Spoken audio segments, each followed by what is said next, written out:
I will show you how to make a model volcano. First, the material is baking soda, vinegar, food coloring, and clay.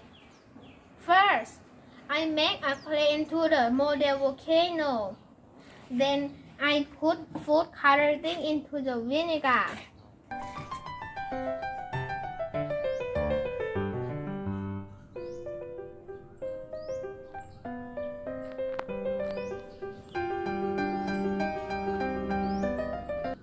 Then I put baking soda into my model volcano.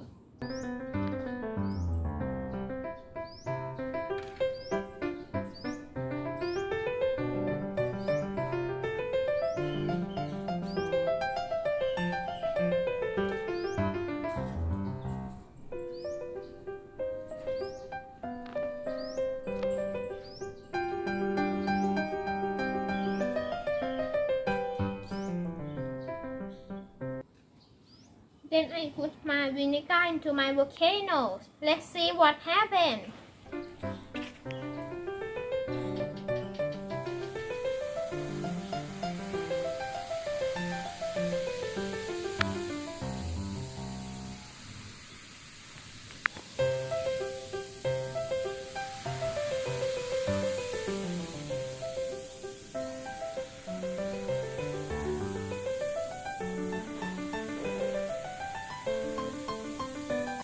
So what happened? The vinegar and the baking soda mix together. The baking soda is base, but the vinegar is acid. When it's mixed together, it will become eruption. Thank you for watching. Bye.